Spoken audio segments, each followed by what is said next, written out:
Hello, and welcome to the Data Engineering Podcast, the show about modern data management. When you're ready to build your next pipeline or want to test out the projects you hear about on the show, you'll need somewhere to deploy it, so check out our friends over at Linode. With 200 gigabit private networking, scalable shared block storage, a 40 gigabit public network, fast object storage, and a brand new managed Kubernetes platform, you've got everything you need to run a fast, reliable, and bulletproof data platform. And for your machine learning workloads, they've got dedicated CPU and GPU instances. Go to dataengineeringpodcast.com/Linode today to get a $20 credit and launch a new server in under a minute. And don't forget to thank them for their continued support of this show. You listen to this show to learn and stay up to date with what's happening in databases, streaming platforms, big data, and everything else you need to know about modern data management. For even more opportunities to meet, listen, and learn from your peers, you don't want to miss out on some great conferences.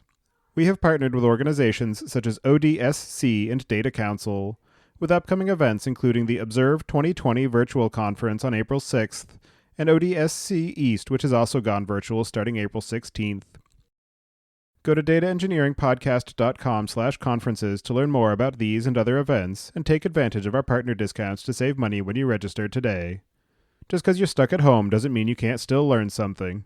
Your host is Tobias Macy, and today I'm interviewing Tyler Colby about his experiences working as a data professional in the nonprofit arena, most recently at the Natural Resources Defense Council. So, Tyler, can you start by introducing yourself? Absolutely. I'm Tyler Colby. I work at the Natural Resources Defense Council as the Data Infrastructure Director, currently overseeing all of our data infrastructure needs, most prevalent among which is our Salesforce instance, which leads our fundraising and development efforts, and our Amazon Redshift, which sits at the middle of all of our disparate data platforms. And do you remember how you first got involved in the area of data management? Absolutely. I've had a twisting and turning path through my career. So it started way back in 2005 with Time Warner Cable. I was working my way through college as a part-time telemarketer. And my manager at the time was fed up with the ridiculous order entry training. It was about a 6-week process in order to get everybody onto the telephones. And, and he was looking at the team and saying, these are people who signed up to be telemarketers, not order entry specialists. And so he went out and bought Salesforce, and as is the case with so many Salesforce professionals, fell into what's called kind of an accidental admin role and was just put at the, core of standing up the Salesforce instance because I knew computers, which was pretty much the only qualification at that time. We went through some really rapid transformations there and were able to take the team from 8 part-time telemarketers up to 250 covering the entire Midwest in the matter of just a couple years. And what that really showed me was, when we start to look at these at the time, new technologies, right? Cloud was brand new at the time, just how powerful it was to not have to, wait on an IT queue of things or stand up a whole bunch of servers in order to manage these different processes, that there was a new and better way to do these things. As it's progressed through the years, I've tackled everything from, doing pro bono consulting for nonprofits. I've worked on the for-profit side, been at Salesforce itself, and then did a lot of consulting before this as an integration architect as well with a company called Cloud for Good, which dealt specifically with nonprofits working on Salesforce, but connecting them to usually legacy systems and making sure that their data could flow between legacy systems and Salesforce so that they could, still have that rapid transformation in the future with this, better platform, but still keep some of those platforms that they had on site and on premises. You mentioned that in your current role as the Director of Data Infrastructure for the NRDC, you're working pretty heavily with Salesforce and Redshift. I'm curious if you can just give a bit more of a description of the overall scope of your responsibilities there and some of the challenges that you're facing in terms of being able to manage those elements of the data platform and any other components that you're using to support it. Absolutely. So the NRDC started its rapid modernization of its data systems approximately 4 years ago. And if we look at the landscape at the NRDC 4 years ago, it was a lot of on-premise and very siloed systems. And a lot of them were starting to were being deprecated or sunset by the vendors that supplied them. So looking at, end-of-life scenarios on a lot of those platforms forced us into making some really rapid decisions. So specifically with Salesforce, we we had a very tight turnaround on the platform and a very abbreviated implementation. So a lot of times we would have to, in the last few years, we would have to go back to our old data systems to pull through either data or reconfigure a process in order to move that through. But today we are moving to a more traditional data warehouse model, specifically with Amazon Redshift sitting at the number of all of our platforms. So Salesforce, as we mentioned, is the key for our fundraising and development efforts. We do also have Action Kit for our advocacy work, Mobile Commons for our SMS-based messaging. We do Tableau for dashboarding, and our direct mail efforts are run off of Heroku Postgres with Salesforce Connect. We have a lot of other systems that also feed into that centralized model, but those are our main platforms right now feeding in.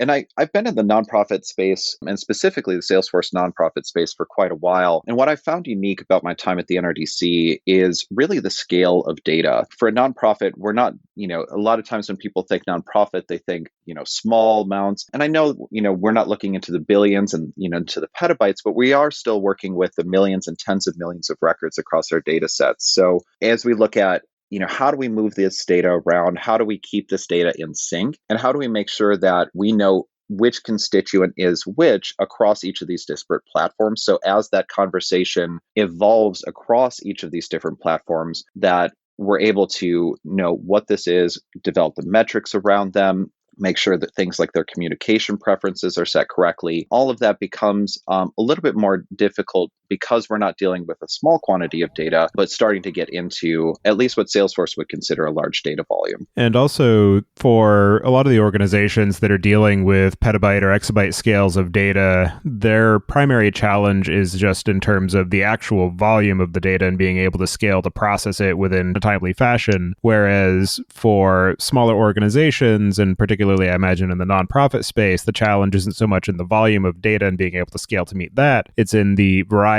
and the overall cleanliness of the data that you're dealing with and being able to scale to those challenges, which is a much different type of scaling and a much different type of complexity that you're dealing with, where if you have these petabyte and exabyte scale data sets, then there's a high probability that you've already put in the effort to make sure that everything that's landing in that is already clean and fairly homogeneous, so you don't have to deal too much with having to do a bunch of cleanup after the fact. And so again, it's just a matter of being able to process at scale rather than being able to integrate all of the data from the disparate sources and the different ways of representing it, which I'm sure is probably more of what you're dealing with. And so I'm curious a bit about the types of data sources and some of the ways that it is, some of the way that it manifests that you're having to deal with for your work. That's a really insightful way to put it, because we're looking not at, petabytes of log data.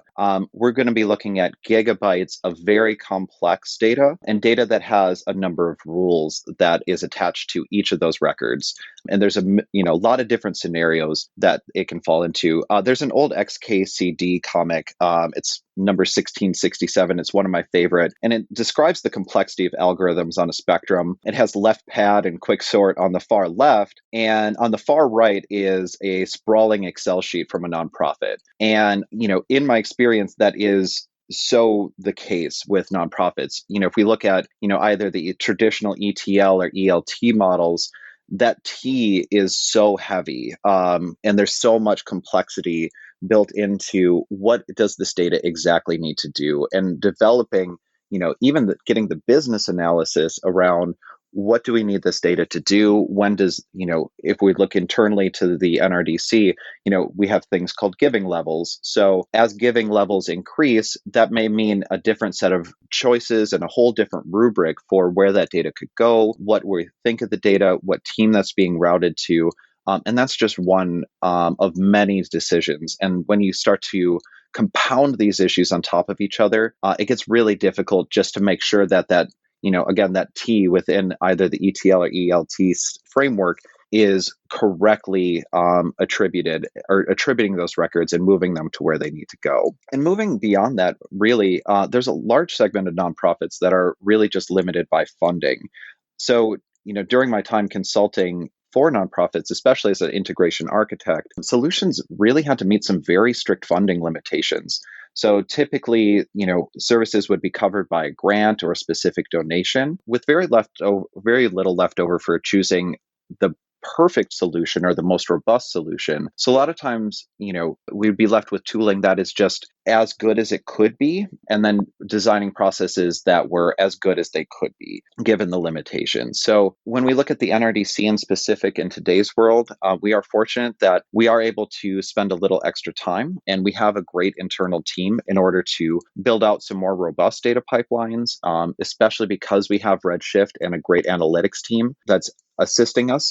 So we work with Civis Analytics specifically to do a lot of our more complex data pipelines. But because we have those, we are able to get to more automated data flows, make sure that our data is being ingested, and do some more of these more complex data work internally as well. Another element of nonprofits that is less pronounced in for-profit institutions is the need to very closely align the work that you're doing with the value that it's going to produce, to ensure that you're not wasting cycles on something that might be technically elegant and useful, but is not necessarily going to give the immediate impact that's necessary to ensure that you are meeting the mission and the specific financial needs of the organization that you're working with. And I'm curious how that manifests in terms of the ways that you approach the technical and design decisions of your work, and any of the aspects of the build versus buy dichotomy in terms of how you're building things out. Build versus buy is a constant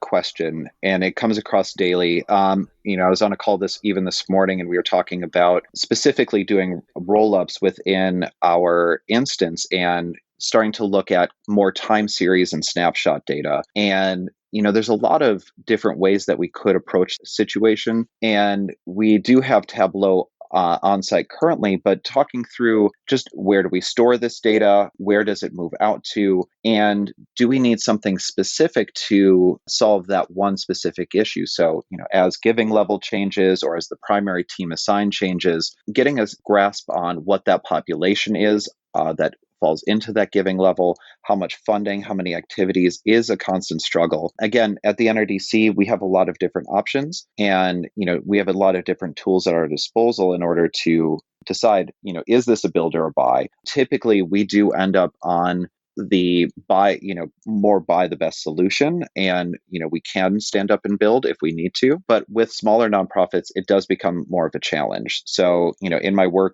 as consulting, a lot of times it would end up being a design limit. You'd end up designing around it, and it's less around the buy and more what can we do as far as almost like a minimal viable product just to make things work.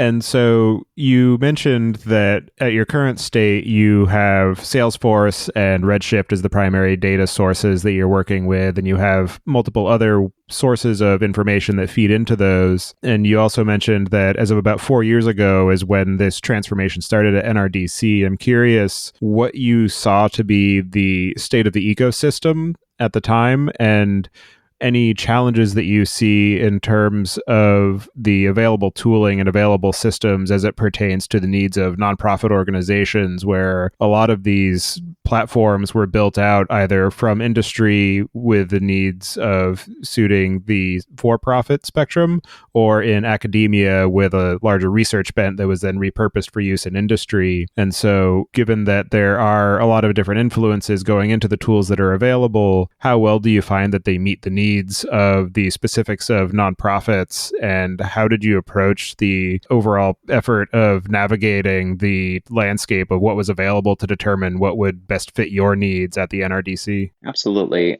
There are a lot of vendors and in the nonprofit space that really tailor their solutions and their platforms for nonprofits. So it was a long and lengthy decision before we decided on Salesforce. And when we looked at the entire, landscape of possibilities and where we could go, there's a few main players within the nonprofit space, specifically when we look at something like Salesforce to lead our fundraising and development. So, when we looked at competitors like Every Action, and Blackbaud has a number of solutions, really it came down to the ease of which we could implement. So, looking at the partner network and looking at the robust support that we could get from Salesforce. And then also looking at, what could we do off of this platform? So as we speak, we are talking in the middle of the COVID-19 crisis and self-isolating. And one of the projects that came down across all of our platforms was making sure that these platforms are mobile ready, so that as people are making the shift from working in an office to working from home, that we don't have to go through and make sure that we're standing up these systems to make them ready wherever somebody is. And what's great about at least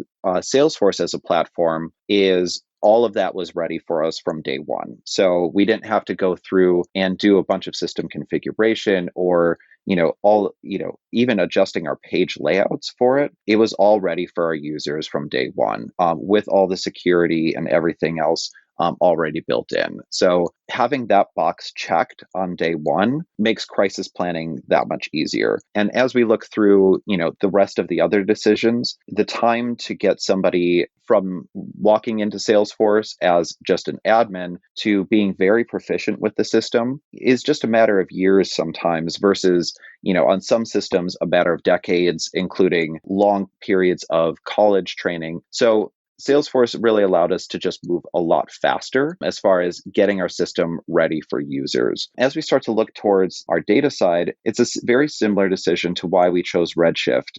So Redshift has allowed us to very quickly pull a lot of data in, and we're ingesting data from all of our systems into Redshift and really using that as our central hub to do a lot of the more ELT work so that we are combining these things. We just had a significant release solving one of our main issues, which was identity resolution. So I think I mentioned this a little bit before, but who is who across each system? It's a problem that I believe has a lot of solutions on the for-profit side, but not a lot that has been done on the nonprofit side. So until just very recently. So we ingest Salesforce, ActionKit, Mobile Commons, and a few other data sources, and we resolve them all down to a single ID, which we call the NRDC ID. And we just had, a very significant release that allows us to do this. And we'll be building off of this. So our next big challenge is making sure that communication preferences are unique across all systems. So really making sure that we honor the data privacy legislation that's coming out, so GDPR and CCPA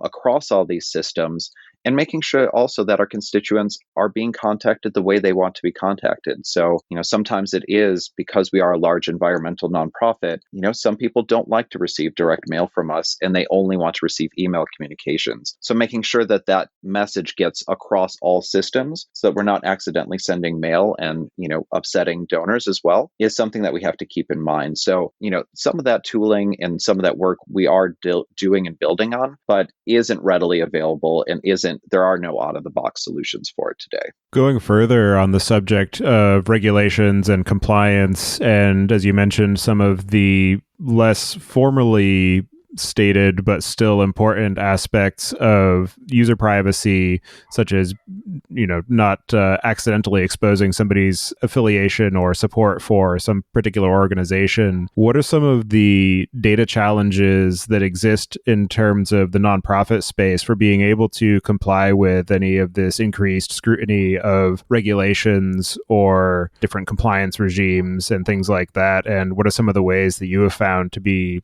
useful strategies for approaching that? If you asked me that question 6 months ago, I wouldn't have had a good answer. The Salesforce platform has pushed out a number of updates, and we are able to take each specific piece of data within Salesforce as far as what regulation it may fall under.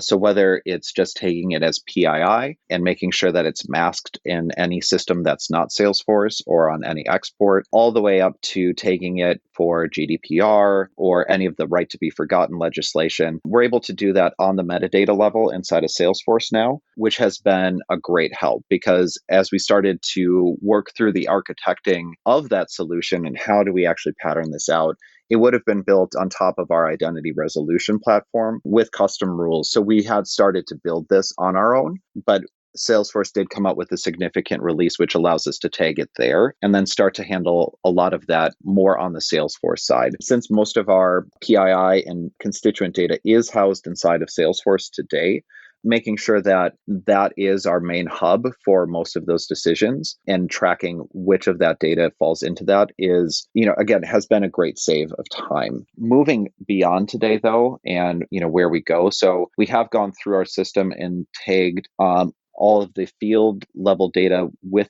those metadata options. We are moving that data now to our Amazon Redshift and starting to pattern that out using that NRDC ID. So making sure that each of these systems have the same column metadata as we do in Salesforce is our current effort, and just make sure that it's marked across the system. And then while that data is being ingested into Redshift, we'll make sure that it follows those same masking and identification rules, as well as delete policies as well. And that ripples even into our backups as well, and making sure that if we do receive a delete request, that's being placed through to all of our systems and our backups as well. So currently, that effort is manual.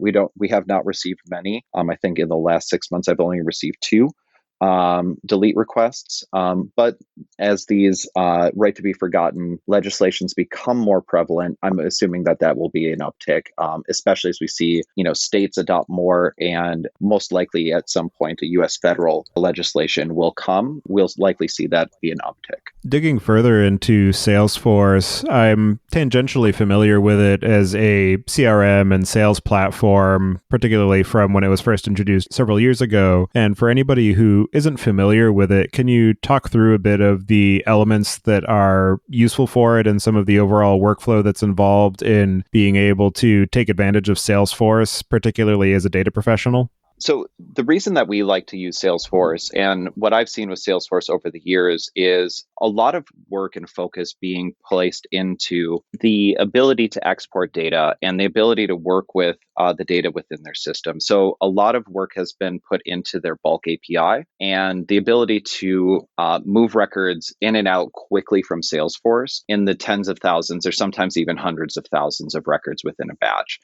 They also have their streaming API, which has enabled a lot more of those rapid and on-time, real-time changes as well as platform events and change data capture, which allow more of the more modern integration design patterns. So a lot of work has been put into the platform from a data side that allows all of the new design patterns. And we're using a number of those platforms today and a lot of those different APIs today. So when we need to move records around in bulk, we're able to get records in and out very, very quickly, especially for processes that don't require a lot of those complex changes. So, whether it's an update across all, millions of records, or taking data out to do rollups in an outside system, all of that is done extremely quickly. When we do get to some of those more complex data patterns, so things that do require multiple levels of transformation or a lot of rules within the transformation, we do need to look to outside tooling. So we could put this inside of Salesforce, and their coding platform is very similar to Java. It's called Apex, and we can put those transformations in to a trigger and allow things to work there. But a lot of times we're able to handle this usually off platform and then push the data in. Again, every nonprofit's going to be a little bit different when they're working with Salesforce. So some will do all of those transformations right on platform if they're dealing with a lower data volume. But because of our data volume and because of all the complexity in our system, a lot of times we'll do those transformations off and then use those different APIs to push everything in. But one of the key things with Salesforce is, again, that ease of adoption. It can be extremely difficult for a systems implementation to move from any legacy system over to Salesforce. But what I found in my career is that, when you talk to people about how they used to work with these older systems, Oracle or Microsoft, that those systems implementations, were years long, where many times with Salesforce, it's a months long process. So it just takes that time down because so many of the decisions have already been made for you. One of the roles that I've seen is a Salesforce architect, which points to the level of flexibility and customization that you mentioned. And I'm wondering what you have found to be some of the common stumbling blocks or the innate complexities of the platform that users should be aware of as they're starting to either modify their existing implementation or start to onboard an organization onto Salesforce. I think Salesforce, like any other platform, can really suffer from just technical debt. And because Salesforce has implemented so many tools that are very friendly for admins and very declarative, so instead of requiring a CS degree to make a process or make a trigger, make something scalable, they have put a lot of tools into the hands of admins. So point and click tools where you can stand up workflow rules or triggers, and a lot of these data processes that are, very seemingly complex and would require code in other systems. The problem with that is when you get to, pages upon pages of automation that have been put into place by an admin without oversight or without long-term thinking. So, hey, this business rule came up and I made a workflow rule and then it's in the system. Or they have process builders and flow and all of these declarative tools that they put into people's tool belts. And that's great. And that's, really fantastic for, again, that ease of adoption. But when you start to look at year 5 or year 10 on Salesforce, and when I would work with organizations that are in year 5 or year 10, I would see, extremely slow system performance. I would even see, sometimes inability to use specific portions of the system or get access to records because so much automation had been put into place. So when we do look at system architects or technical architects or, engaging with a consultant, a lot of times our first work with an existing implementation and an existing org is starting to take a look through what is already in place and where are the pain points within the system, where are things going slowly. As we look to, organizations that are functioning and, working well with an architect today, a lot of that work starts to become around, well, what can we do to make sure that page load times are working correctly. So on the front end, making sure that things look correctly, that these systems are architected for large data volumes. So again, if we build a Salesforce system with not a lot of automation in place and make it a more simple system, a lot of those designs decisions don't have to be taken at the architect level. They could be taken at the admin. But if we're starting to look across millions of records, we need to make sure that, anything that goes into the system is well architected, has a design plan that makes sense, and little design decisions can make a big difference into things like record locking, user performance, ability to open records, ability to search for the correct records. And all of that bubbles up and really falls into that role of an architect or a trusted consulting partner. In addition to your current role at the NRDC, you have also taken it upon yourself to spin up a new nonprofit organization in light of the current global crisis that we're going through with the COVID-19 virus. I'm wondering if you can describe a bit of the nature of that mission and the organization that you're building up around it and some of the goals that you have for that organization and how you're hoping to make an impact on the current state of affairs. Absolutely. Yeah. So I was sitting around as we record about 2 weeks ago now and just looking at kind of the state of affairs and the state of the crisis and where experts were saying it was going to trend to. And having been in the nonprofit vertical for so long, I knew that, not only was the virus going to impact it and, the public health crisis, but as we look to all of the other impacts of this crisis as it unfolds, the market crash is a very big impact as well, because usually the first thing to dry up during this time is funding to nonprofits. And it's these community facing organizations that are really going to fill in those critical infrastructure gaps that are left as we go. And so making sure that our food banks, our animal shelters, our homeless populations, and so many other key areas of our society that are already served by these organizations, that they still have a path to receive these services in this new and changing way that we interact with each other was really a focus. So when I took a look at, all the things that are really unique and special about the Salesforce nonprofit community. One of the main things that we do is called a community sprint. And the Salesforce nonprofit team called salesforce.org have been holding these community sprints for a number of years. And typically these are in-person 2-day events where a whole bunch of professionals, so I think the last one that I was at was somewhere around 250 professionals, all fly in from around the country. We sit in a conference room, we break it apart into small groups, so similar to a hackathon, and we just work on issues, and then we donate all that code back to the community and back to Salesforce's nonprofit platform, which is called the Nonprofit Success Pack. So all of that is open and available to any nonprofit that's on the Salesforce platform. So really, what I was looking to do was say, hey, we need to have a sprint and we need to have multiple sprints that can be done virtually so that we can start to bring these technology professionals together and start to give our time back to these community organizations during this time. So we need to, instead of, taking these off the calendar, we need to ramp up our efforts at this time. But more than that, it's, not just about the Salesforce community, and it's not just about, what we can do on this side of the fence.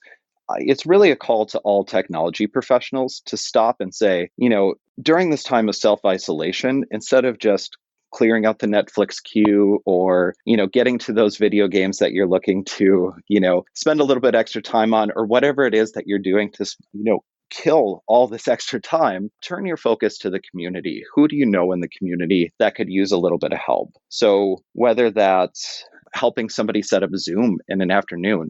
I had multiple conversations where just setting up Zoom so that people could meet face to face, have a conference call. These are things that we take for granted on a daily basis, a lot of these technologies, and just allowing that business continuity can mean the difference between the life and death of some of these organizations. So, turn the focus around. So even if it's not specifically within the confines of, what we're doing within these sprints, just take a look at the community, see what you can do, and don't take the technology background that you have for granted, and make sure that you're using it in this time is really our message. One of the challenges with that type of approach, I imagine, is being able to scalably identify the specific needs of different organizations and then do some matchmaking with people who have an appropriate skill set to help fulfill that need. And I'm wondering what your approach is in terms of being able to handle that matchmaking. And particularly since this is the data engineering podcast, what you see as being some of the unique data challenges that are posed by this situation and some of the needs for data professionals that might exist in the organizations and communities that you are currently working with.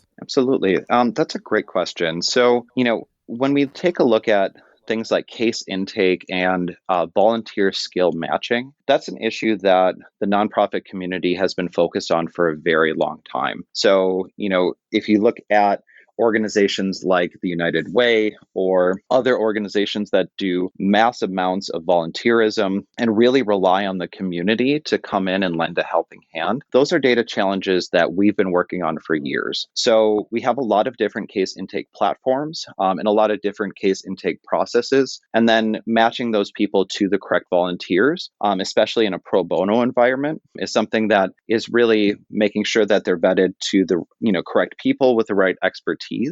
Having a QA person and a QA team that sits on top of that can kind of veto that decision as well. So it's not just people picking up a project, but really making sure that we have a QA team from the very get-go, looking at who is being assigned to this and tasked to this initiative. And what we're creating is a hub that sits at the center of a lot of different groups. So this hub would be responsible for mostly the complex issues that can come out of this unfolding crisis. So if it's a food bank, that we can take a look at, designing a solution that links to popular on-site platforms that are currently developed. So Microsoft has most of the food bank ecosystem currently with a platform called Microsoft Series. And if it's, developing something that we can have an integration between the two, that's out of the box and allows these custom designs to come over to Salesforce. So maybe it's inventory tracking and having that inventory automatically,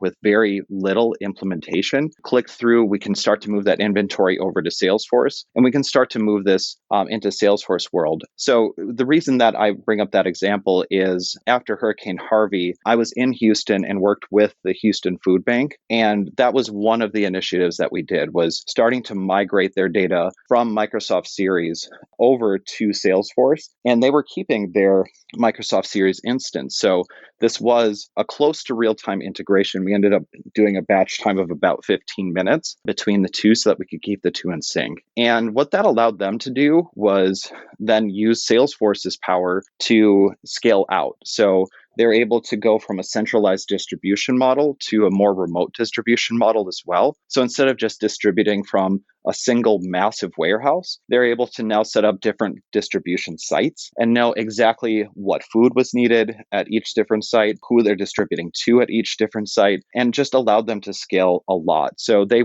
went up 5x on their distribution within the first few months after Hurricane Harvey hit. So without a technology that allows you to, go off platform and do that, that transformation never would have happened. Again, this is on the complex side of all the issues. And when we take a look at solutions like that, that's a solution that a lot of data professionals can start to bring to the table, is saying, hey, if we need to make a very large scale transformation, is this something that I can engage with so that people can either migrate their data in order or to a new platform in order to allow them to scale? Or is this something that we can make an integration between these two platforms and allow this, rapid transformation to scale? It doesn't just have to be food banks. It can be, a lot of different community organizations. And in terms of the challenges of this situation, above and beyond what you have seen in your career with nonprofits, what are some of the things that stand out to you that you are currently working on trying to find solutions for, and some of the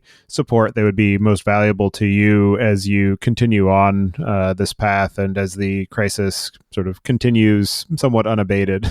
That's a really good question. And, honestly, I've been trying to also find the balance for my personal life as well, because, as this crisis unfolds, I think it's all impacting everybody in a different emotional way outside of just technology systems as well. So I've been trying to build this really as a grassroots effort and allowing different leaders to speak and different leaders to step up and take action with my own initiative, and making sure that, when there's a better solution, that I get out of the way as well. Because I think as this unfolds, it will impact us all in just a number of ways. I know personally in my life, I've already had multiple phone conversations that on a typical week, or in typical times, I've just never had, whether it's, people being laid off or regarding quarantine plans or making sure that, coworkers and family are just safe, and making sure that they're taking the appropriate precautions. So there's a lot as this unfolds, and it will impact a lot of us on a personal level. So one of the things I'll say is, this is, again, it's a pro bono effort. I urge, all technology professionals to say, what is my capacity to give? Don't give too much. So don't overpromise and say that you're going to, give everything. See what you can give. So if it's, a couple hours on a weekend that you can set up a Zoom session and start to take a look through and offer your services, that can sometimes mean the difference between, again, business continuity, your community organization being able to stay alive and fill that critical infrastructure need, and possibly not. So, but take a look at your own capacity first before you decide to give. And going back out to the point of tools and platforms that exist that are available off the shelf, either in terms of open source where you can build to fit or on hosted platforms, what have you found to be some of the most useful or beneficial in the current landscape of data management systems and best practices? And what are the areas that you feel need to be addressed or improved, particularly for workers in the nonprofit sector? It's a great question. So we've had a lot of success with a number of different ETL platforms and a number of different solutions. So specific to Salesforce is a platform called Validity. They offer a number of different tools specifically around data management. So whether it's looking at merge records, identifying duplicates within your data set, and just keeping it clean on an automated basis, it's a very robust platform. It's very similar to Google Refine, or the old, I believe they switched to Open Refine a few years ago. So very similar set of functionality, but very robust and very robust specifically for Salesforce.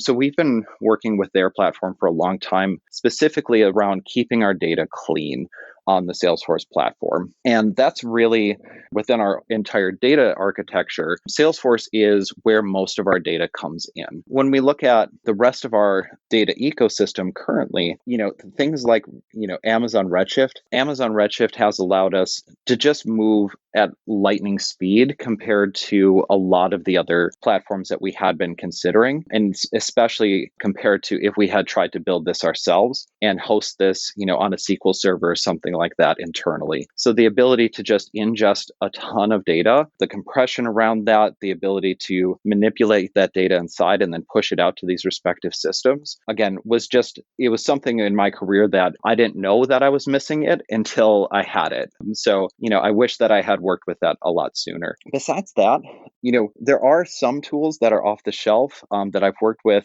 at a number of nonprofits that are very helpful. So Jitterbit, it has mixed reviews within some of the community, but I've had great success with a number of nonprofits using that as an ETL platform. And even as we go into kind of the micro side, there's a great platform called Skyvia, Skyvia, which offers some limited functionality, but when we just need some bare bones, batch functionality, typically to move a CSV, typically the design pattern is CSV from an FTP over to Salesforce. It allows even an admin to come in and stand up a lot of that without a lot of cost overhead. So the technology has come down so that it is accessible to a lot of these nonprofits. And that has been a great help in order to just make sure that this data is moving from system to system or from place to place, no matter how complex it is. Are there any other aspects of your work at the NRDC or the Tech Workers Task Force, or your just overall experience of working in nonprofits as a data professional that we didn't discuss that you'd like to cover before we close out the show? I think this was a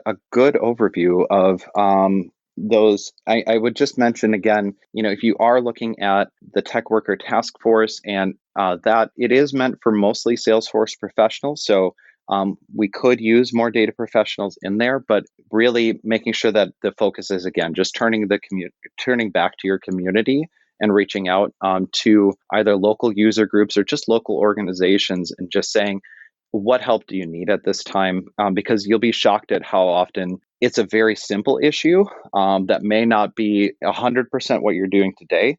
But something that, it could be setting up a Slack community in an afternoon so that discussions can continue. So, very easy things can happen, and very easy solutions can have a very large impact at this time.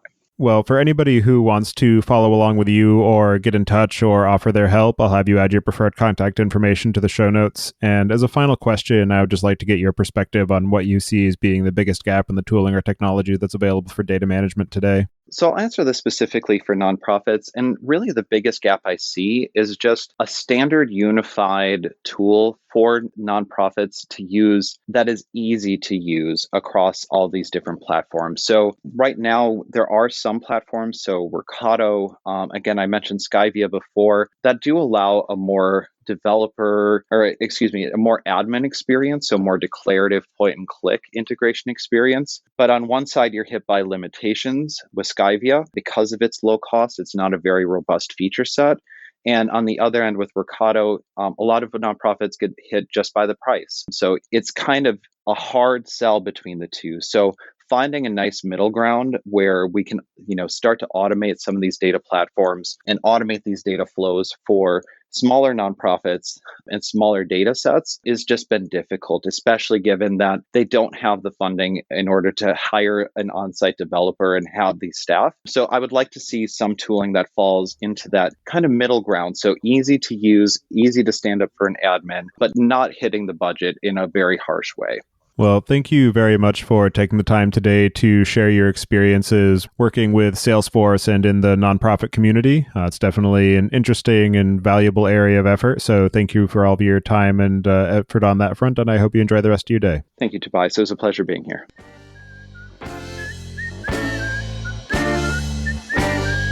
Thank you for listening. Don't forget to check out our other show, podcast.init, at pythonpodcast.com to learn about the Python language, its community, and the innovative ways it is being used.